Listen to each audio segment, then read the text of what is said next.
విశాఖ జిల్లా అరకు మండలం గన్నెల అటవీ ప్రాంతంలో ఎదురుకాల్పులు చోటు చేసుకున్నాయి. పోలీసుల ఎదురుకాల్పుల్లో 2 మావోయిస్టులు మృతి చెందినట్లు తెలుస్తోంది.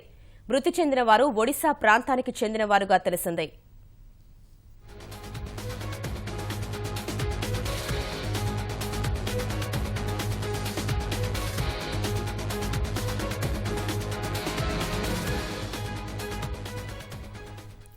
దీనికి సంబంధించిన పూర్తి సమాచారాన్ని మా ప్రతినిధి నాగేశ్వరరావుని అడిగి తెలుసుకుందాం. నాగేశ్వరరావు, చెప్పండి, దీనికి సంబంధించిన పూర్తి సమాచారం చెప్పండి. గౌసియా, నిన్న అర్ధరాత్రి తర్వాత నుంచి కూడా విశాఖ జిల్లా అరకు మండలం గన్నెల అటవీ ప్రాంతంలో పోలీసులకు మావోయిస్టులకు మధ్య ఎదురుకాల్పులు కొనసాగుతూ ఉన్నాయి. ఈ ఎన్కౌంటర్ లో 2 మావోయిస్టులు మృతి చెందినట్లుగా సమాచారం ఉంది. అయితే దీన్ని పోలీసులు అధికారికంగా ధృవీకరించాల్సి ఉంది.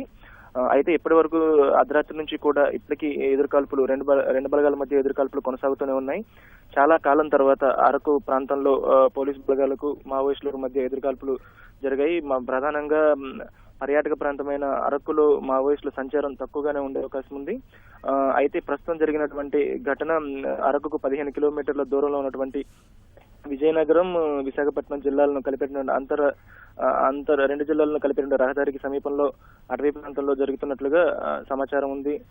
మావోయిస్టులు ఒడిశా ప్రాంతం నుంచి ఇక్కడికి వచ్చారు, మన జిల్లా ప్రాంతంలోకి వచ్చారన్న సమాచారంతో నిన్న గ్రేహౌండ్స్ బలగాలు, ప్రత్యేక పోలీసు బలగాలు కలిపి కూంబింగ్ నిర్వహించాయి. ఈ సందర్భంగానే మావోయిస్టులు తారసపడడంతో ఎదురుకాల్పులు చోటు చేసుకున్నాయి. ఈ ఘటనలో 2 చనిపోయినట్లుగా సమాచారం ఉంది. అయితే చనిపోయిన వారు ఎవరు అనేది స్పష్టత లేకపోయినప్పటికీ ఒడిశా ప్రాంతం నుంచి ఇక్కడికి మావోయిస్టులు వచ్చినట్లుగా సమాచారం ఉంది. కాబట్టి ఒడిశా చెందినవారని భావిస్తూ ఉన్నారు. ప్రస్తుతం కూడా ఇప్పటికీ ఎదురుకాల్పులు కొనసాగుతూనే ఉన్నాయి. పోలీసు ఉన్నతాధికారులు వీటిని పర్యవేక్షిస్తున్నారు.